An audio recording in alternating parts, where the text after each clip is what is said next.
Hey everybody, this is Jason. I want to make a quick video today about the NRA, the newest NRA video. I don't know if you've seen this. You can get it on YouTube or watch it anywhere really online. Just type in NRA scare video because that's what it is. It's a video doing what the NRA typically does, and that's making itself a victim and making people that are gun owners victims. This goes into a lot of what David Daly's book Rat Fucked, which I did a review about, goes into. About how gerrymandering is the reason why we can't, even after Sandy Hook or any of these public shootings that are going on, we can't get one gun legislation that makes any sense, even common sense gun legislation. In fact, it goes the other way. The NRA, of course, is a gun lobby group. That's what they do. They make money off of scaring people about how the government or how any group of people are going to come take your guns away from you. They're going to hinge on your Second Amendment right to own a handgun or a rifle or an AR-15 or whatever the fuck you want to own, whatever crazy shit that you think you need to own. They always use government oppression as their kind of that's their kind of buzz argument. They always show riots, people rioting, and then they'll show the government coming in and cracking down, and they'll usually show other countries doing this. Very rarely in America, but then they'll show American riots or whatever, not riots, but and police forces moving in on gun owners. Never mind, they didn't mention Orlando Castillo, the guy that was shot in Minnesota. He was allowed to legally own a gun, had one in his car with him, totally legal, and the cop, of course, recently found not guilty, opened fire on him inside of his vehicle with his girlfriend and her baby in the car. Again, a legal gun owner, had a legal right to own the gun, and was a black man, of course, but that had nothing to do with it, right? And he was murdered inside of his own car by a police officer, and again, he was a legal gun owner. A lot of the gun rights stuff, the gun rights advocacy, and groups that advocate for guns, Larry Pratt's old organization, Handgun Owners of America, etc., they use the fear of the black, the fear of the other. They use fascist techniques to scare white people into having more guns. One of the reasons people do this, one of the reasons they do this is because they're racist. You can pretend like they're not, but they are. They want to scare white people who live in the suburbs that you need to be armed even if you don't hunt or fish or do anything or need it for outdoor activities. You need to be protecting yourself, carrying a weapon, because there are a lot of bad people in the world, and most of them are African American, or most of them are minorities. This, of course, is fear-based bullshit that these groups thrive on, so you'll give them $35 a month or whatever it is to belong to the NRA. I don't know how much it is. I was throwing a number out there. Then they use and then the people that doesn't work on, because they don't come right out and do that. They do commercials that'll show black people robbing stuff, or shootouts with black people, or shootouts, or the police, maybe trying to stop a group of black people from protesting or whatever, and the illusion is always there. And this recent commercial for the NRA does that well. We're in a neo-fascist period in our country. I don't know if anybody else has figured that out yet. Somebody once told me, stop using the word Nazi, and they were right, because it implies anti-Semitism. This isn't anti-Semitism, although this is an anti-Muslim movement. This is which is going on in Europe as well, but an anti-Muslim movement. It's an anti-black movement. It's an anti-immigration from the southern borders. Blame the other for the bad economic situations that you're in. I've always made the argument that racism is largely due to poor economic standards. White people are broke. They're pissed off. They would need to blame the other. They need to blame somebody else. And corporations know this. The ruling elite, which is something I don't like to say because it implies it's a very hard thing to describe to people, but we all know who the ruling elite are. Certain families, certain businesses, certain organizations, certain groups. They are the ruling elite. They're oligarchs, and they've run our country for 100 years plus, and they continue to ossify their power economically. They're the ones that cause outsourcing. They're the ones that have advocated NAFTA and GATT and world trade, even despite people not wanting it. They're the ones who have got rid of Glass-Steagall. They're the ones who have turned the investment banking and your normal bank into an investment banking firm. They're the ones who continue to destroy us economically, destroy the labor force, destroy unions, They're the ones from Richard Nixon to Ronald Reagan to Bill Clinton to Barack Obama to both Bushes to our current president Trump, who is just an easily definable orange fascist. And it's neo-fascism. It's a new sort of fascism. And fascism uses a lot of mental propaganda rather than physical force against the people, because it's much easier to lie to people than it is to kill them. And once you have somebody's mind, you have everything else that you need. Once you have somebody's brain, once you have somebody's intellect in your back pocket, you control them. It's called mind control, and it works very well. And it's been around for, every country in the world virtually uses it. And our country is the largest military in the world, and it's by far the most violent country in the world. We have more people incarcerated. We have more violent gun shooting deaths than any other place on the planet. We are a very violent, very poor, or becoming a third world or developing nation. There's economists, type in Google if you want, and type in how many economists have referred to America now as a developing nation. They've taken its step from a first world nation to a developing nation. I live in Chicago, the gun murder capital of the world. There's a lot of fear here. There's a lot of scared people, and it's largely because of the poor economics. And the NRA is playing on this instead of attacking, because the NRA's job is the National Rifle Association. So their job is to be an advocate for gun owners, a lobby group. But really what they are is a fear organization that is used by, I believe, by the right wing and the ruling elite in this country to divert from what the real problems are, and that's economic. Racism is largely economic. If everybody had a check every month of $2,500 or $2,000, if everybody, and I mean everybody, if everybody had enough to eat, if everybody had a safe place to live, a nice place to live, a clean place to live, clean water, clean environment, they could send their kids to good schools and educate them the correct way. If there wasn't haves and have-nots that the capitalism creates, we wouldn't have racism, because everybody would largely not hate the other, not blame the other, which is what fascism does, instead of blaming the economic system. This is what Hitler did in Nazi Germany after the Weimar Republic. He didn't go after the ruling elite. He went after the Jew. He went after the minority, because it's easier to do. So did Mussolini, and so did other fascist groups throughout the world. America is doing the same thing right now, and Trump is leading this charge, and the NRA is playing on this very, very fear of the other. And sure, they'll mix in, well, your government is coming to take your guns, but really what their main focus is, white person in the middle, in rural America or in the suburbs, be scared of the other. And the other is black, the other is Latino, the other is Muslims, the other is terrorism, the whole thing. And they're playing on this fear. And the American people, some American people, buy into it, because they don't want to look at the economics of it and organize and revolt. I've said, if every American grabbed their SUV and just drove to Washington, everybody just called in sick to work one day, or a large majority parked their vehicles in Washington until they got a universal income, or they got what's called helicopter money, or any of these things, or demanded real structural, real physical change of the military, or how we spend our money, racism would end overnight. Economics would be raised in inner cities. There would be no more haves and have-nots, and we would have a much safer, much happier, much more content people. And racism wouldn't leave overnight, but it would start to dissipate, because it wouldn't be able to be used anymore, because the economics wouldn't allow it to be used anymore. There would be no fear of the other, because you would have yours and the other would have theirs, and everyone would be on the same level. I know this is not something you hear normally from people, and you may not agree with me, and I don't care, because you haven't done a Marxist class analysis of what's really going on in the world, then you probably would not come to this conclusion. You need to read Karl Marx, you need to read even contemporary writers like Noam Chomsky, Michael Parenti. I would suggest reading Morris Berman, who I've done a book review about. And again, the gerrymandering of our country has allowed a lot of this gun crazy shit, conservative nonsense, to keep going on. Conservatives are scared. That's one of your large differences. There's many differences between quote-unquote liberals, and I don't even like that term anymore, because I used to like it, and I've kind of moved away from it, because I kind of agree with Morris Berman on it. Liberals have abrogated their responsibility to the people, and have become more corporate Democrats. They've become more to the center. They've become more money-oriented rather than people-oriented, and then that's because politics is money. And they've allowed the Republicans to control the whole process financially.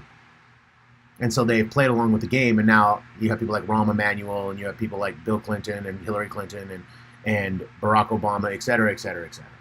So when you watch this NRA ad, what you realize is that a lot of the gun, and this goes back, there's some great points made by a lot of really smart people. I suggest the Real News Network, you check them out, about how a lot of the gun control advocacy in the 70s was started because the Black Panthers were showing up at city hall meetings in Sacramento and other places with guns, which was perfectly legal.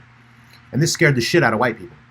And so they started to want more gun control, and they started particularly wanting it to be geared towards the inner cities and black people.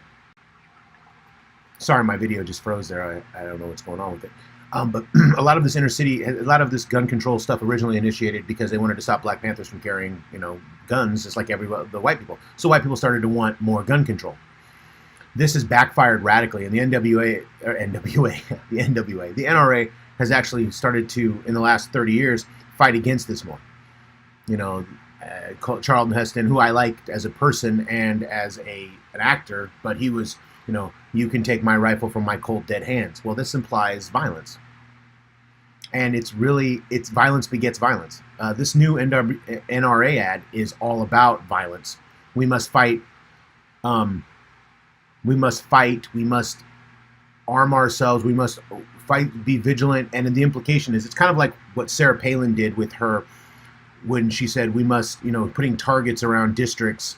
We must target using gun rhetoric, these people who we think are anti-American, or whatever the perception of the fascist is. It's about violence. The economic situation in America is only getting worse. People are making less money. People have less savings. There's statistics that show that 85% of Americans can't get together $2,000 cash in an emergency situation. This is a bad time economically in America. We are still in a great recession. We never got to a depression, but we are in a great recession. We're seeing social programs being cut all over the place. We're seeing it with the GOP healthcare plan to actually eliminate people off of healthcare. We're not moving more towards a single-payer healthcare plan, which is what which was the wide majority, 3/4 of Americans want. We're moving away from it because the GOP and the Republicans are controlled solely by money, and the Democrats are not helping. And the Democrats, we can talk about gerrymandering and a lot of the other things that have led to this, but there is a palpable neo-fascist element to the NRA's new ad to blame the other. And until we address the financial situation that the country's in, until we understand that racism and getting more guns and blaming the government instead of advocating that the government do more for us, and we contribute more to the common good, and we have more social programs, and we have a better healthcare system that is only going to be able to be. Corporations are mandated by the Constitution to maximize their stock price. It's illegal for a CEO not to maximize their stock price. So it's going to have to come from the government. It's going to have to come from one of the main organizing principles of humans. Corporations are not an organizing principle of humans. It's how they control humans. Now, we can talk about the original why corporations were established, to build bridges and things like that. But essentially, they've been turned into this privateering, pirating kind of a take away from us rather than giving back. And that's the opposite of what the government does. The government, we should have sensible gun control laws. Mental health should be put more of a priority. And I don't mean mental health screenings for every person who wants to buy a gun. What I'm talking about is people that are mentally ill should have the access to mental health care that they need. But these programs have been cut. You can see this with the homeless population, the rise in the homeless population. Most people who are homeless are mentally ill or drug addicts because there aren't the social programs or the social safety nets there any longer to help them. The New Deal has been deconstructed since the death of FDR. It's been a consistently reducing, slow, steady reduction of social services. Capitalism is dog eat dog, winner take all, losers and winners. Most of us, 80-90% of us will be losers in this system. And it's why, again, Morris Berman's book, aptly titled, Why America Failed. America is failing because it's eating itself from within economically. And if we don't change this, then people will continue to be induced into fear by organizations like the NRA, and continue to head down a neo-fascist path. Gun control is needed. some forms of gun control are needed. I think anybody that even owns a firearm would sensibly agree to that. We can't keep letting organizations, and by the way, it's not going to stop. You know, America, I mean, I'm just saying we can't as a kind of an optimistic statement, but in fact, it's not going to stop. It's only going to get worse. Neo-fascism is allowing all of this to occur, and it's allowing Trump supporters to become victims. And one of the stills you'll see in the video, the NRA video, you'll see a guy with a Trump, you know, I support Trump shirt, and he's bloodied up. And as if the Trump supporters are the victims here. You know, as if these guys who dress up in Nazi regalia, like on the 4th of July, for instance, who are in the back of their Jeeps with 50 caliber guns, or they you know, going through and yelling at Muslims and black people and minorities to go the fuck home, as if those people are the victims. As if the white male is the victim in all of this. The white gun-owning male is a victim. He is not a victim of the thing he thinks he's a victim of. He's actually a victim of neoliberal economic policies. The whole Sharia law thing, I made a video about that. Trump supporters yelling about how we're going to end up in Sharia law. They're blaming the other. They're blaming Muslims, they're blaming immigrants, they're blaming black people. And what they should be doing is blaming corporations. They should be blaming the centralized banking systems. You know, I'm even hearing a lot of the Jewish banking conspiracy rhetoric start to come up again and again and again. It's starting to gain popularity. Well, this is fascism 101. Blame the other. Blame Jews, blame Muslims. Instead of blaming the centralized banking system, which is not controlled by Jews. Yeah, there are Jewish people in it, but there are Christians and non-religious people and Muslims and all kinds. It should, well, not Muslims, because it's actually, you're not allowed to lend money at you know, usury is against, it's in the Quran, clearly in the Quran. And Christians used to not be able to do this either. In fact, one of the reasons Jews are so disliked in the world was because kings in the 12th and 13th centuries and beyond would bring in Jews to lend at usury, because it was the church, the Catholic Church, the Holy Church would forbid lending money at interest, which is what usury is. So Jews would be allowed into kingdoms, and kings would then collect money from the Jews, who then became the money lenders, quote unquote, and which the Bible talks about. And they owned the banks, they owned the trading systems, etc. And then the people behind them, they put the Jew out in front, because the Jews were allowed to lend money at usury where the Christians weren't, and the good Christian kings and the religious leaders of the church would then collect money from the Jews. And it allowed the Jews to financially be successful, and then it allowed the Christians behind the scenes to take advantage of the people that their servants, their subjects. So when you know these things and you start to educate yourself and really look at why people are blamed for things, it really comes down to economics. And capitalism is eating its young. It's taking our future away from us all.